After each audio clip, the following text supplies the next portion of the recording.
and receive information that could change everything down here. In order for a physical organism to survive in a super high energy cosmic energy field, it has to raise its vibration, its electrical vibration, its frequency, its harmonic value. There are examples of saints, of Catholic saints, walking into burning furnaces and flames all around them, and they don't even get a scratch. They don't even get a blister. Now, how does that happen physically? Because a normal person who walks into, a flaming furnace is going to die, is going to burn.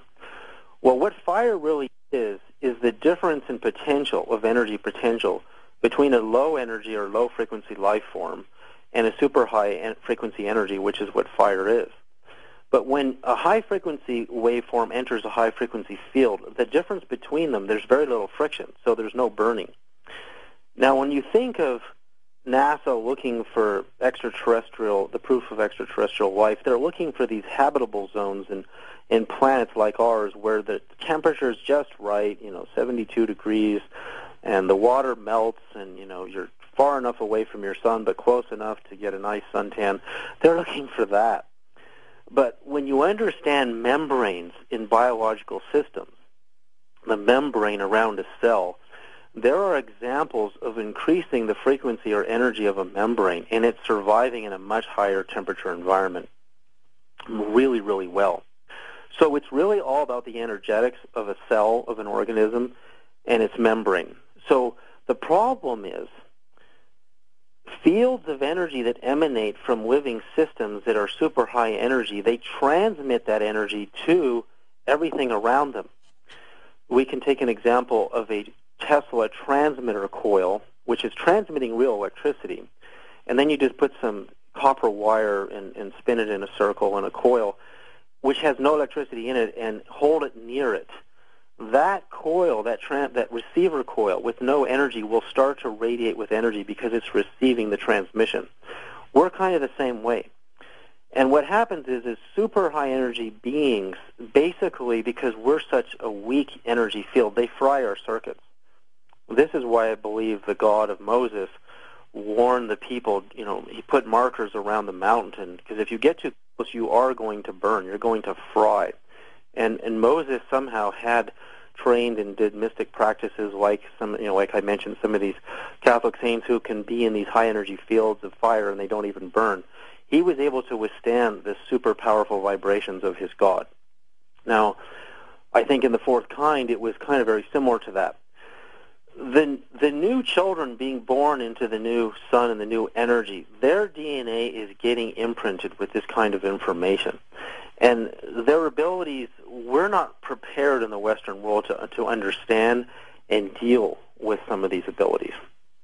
And I've seen incredible things happen with my own daughter just before she was born and in the aftermath that is like a science fiction movie. I mean, most people could not understand it, but because of my background in science and daily meditation for 30 years, it's very easy for me and my wife to deal with. In fact, tonight, this is really exciting because just before the show started, my wife and baby are asleep in our bedroom, and I have one of these little infrared camera monitors.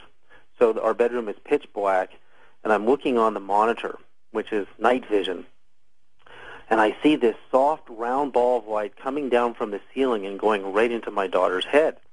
And the ball of light is about the size of my wife's head.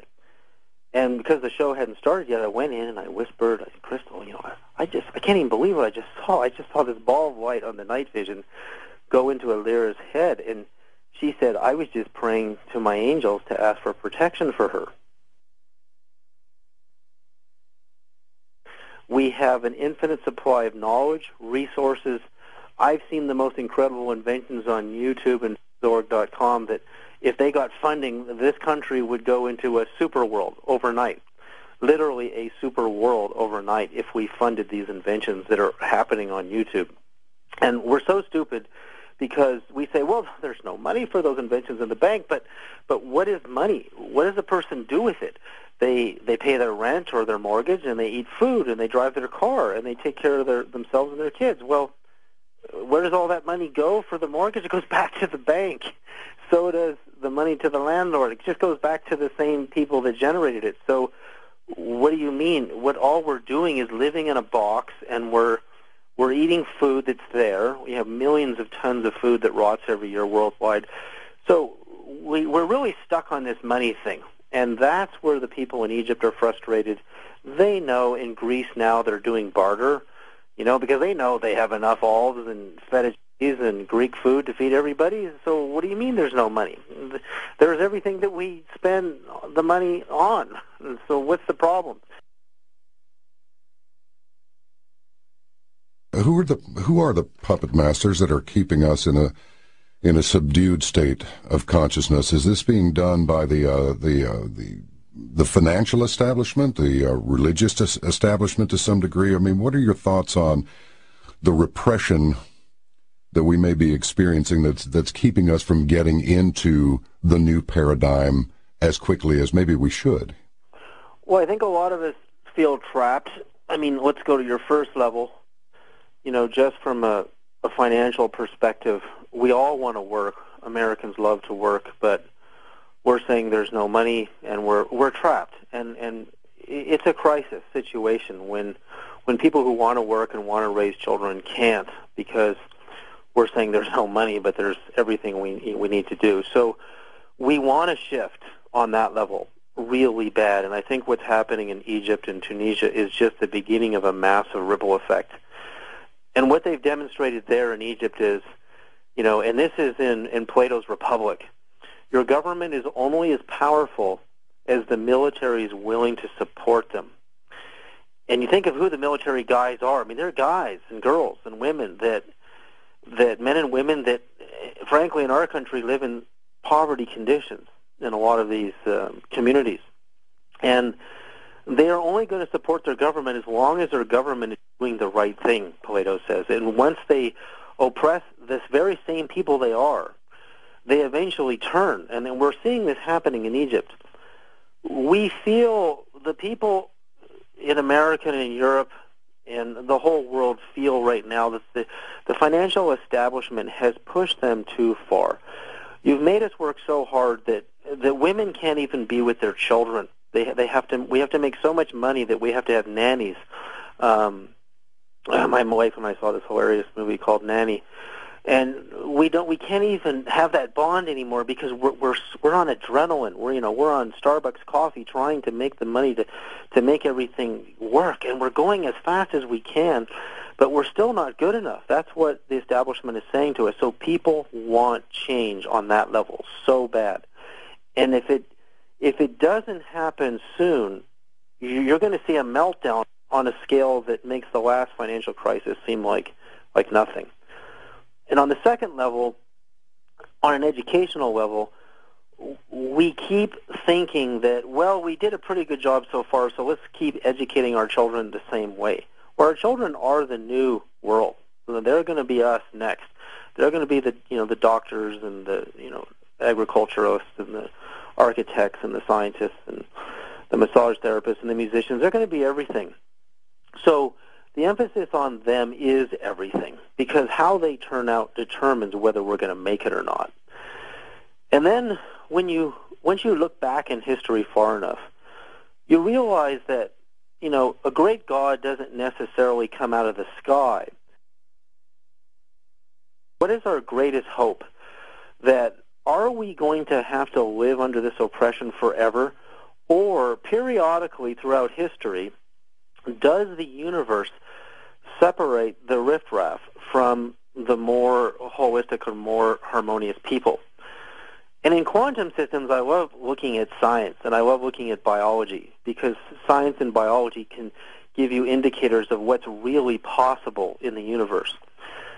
And when you have a truly disordered or chaotic system, truly disordered, unharmonic system in the quantum universe, it separates itself off from a system of order, of perfect harmony. They eventually can't coexist. They separate into two different fields. And what Claude Swanson says about how do you explain, two girls who physically went into another dimension and came back, he said there are examples in history where tens of thousands to hundreds of thousands to possibly millions of people suddenly disappeared, and they never came back. And there's evidence of this in archaeology, possibly even in Machu Picchu. Nobody knows where the skeletal remains of the people are. The point I'm making is, and I really believe in the power of the universe, and I've seen it happen. I witnessed things myself physically disappear, solid objects disappear.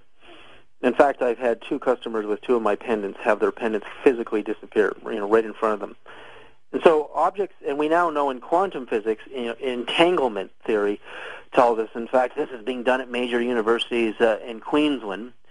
These 2 physicists, Jay Olson and Timothy Ralph from the University of Queensland, are showing that if you can entangle an object or even a field of consciousness, not of consciousness, but of actual information with a distant point in time, and you entangle those 2 points together, they merge. They separate off.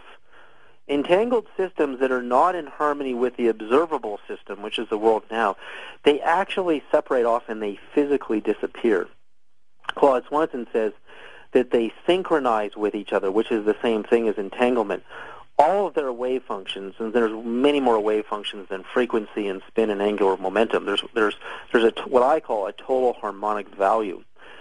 Then an entire civilization of consciousness, conscious beings, can separate off from the lower riffraff, and suddenly all the oppressors and the people who suffer from greed and malice and violence, suddenly they're all separate, and they're not with the rest of us anymore, and we live in 2 different parallel dimensions of Earth. And I believe this is going to happen. I believe that will likely happen more than I believe that the physical world will end and there'll be earthquakes and everything, the mountains will rock and everything will fall to pieces. And if you think of the randomness of these vortices, when a pole shift starts to happen, the north spinning magnetic field, actually the north magnetic pole of the Earth is actually a south magnet. NASA says that it's the north end of your magnet that goes towards the south because they're attracted to each other. Right. So it's actually south energy, and then the south pole is actually a north end of a magnet. When they start to become unbalanced, as the magnetic field of the Earth is collapsing, and it's collapsed 10% since the 19th century, it's easier for those poles to flip, and you start to get all these little spinning vortices everywhere. Now, those vortices are really interesting because you can use them. Consciousness could possibly be using these vortices to take you into other dimensions. At the beginning of our discussion, we're talking about that we are electrical systems. We have any system that has electrical energy running through it's going to have a north and a south pole, just like the planet, a north-south magnetic field. And any magnetic system, electrical system, is going to receive electromagnetic energy and be affected by it. So only high-energy biological systems are going to survive the change, which is really incredible to think about how nature does this. I mean, it only allows so much time for biological systems to evolve and eventually physically evolve to the point that they can survive the coming changes. The question is, what will happen? Will there be a transfer of energy in this new super cosmic energy environment the further we go north? Or will we literally vibrate into a higher dimension? And thanks to NASA looking into, invisible spectra of light, we're now seeing energy fields, dark energy and dark matter clouds, and the early formation of galaxies. We're now seeing what the visible spectrum cannot see. But what's also amazing is the human aura's biophotons, or biological light emanations, discovered by German physicist Fritz Albert Popp, clearly span both the visible light spectrum and the invisible light spectrum. So a lot of our light clearly goes beyond what is visible. In fact, the higher energy emanations coming off of living things have more energy in them than the visible light spectrum has, because the higher in frequency and light you go, the more energy there is. So the part of our bodies, our light bodies, are high-energy bodies, and they can withstand this change. But a physical organism has to have a high-energy membrane to survive the higher cosmic energies. And that's nature's way every so many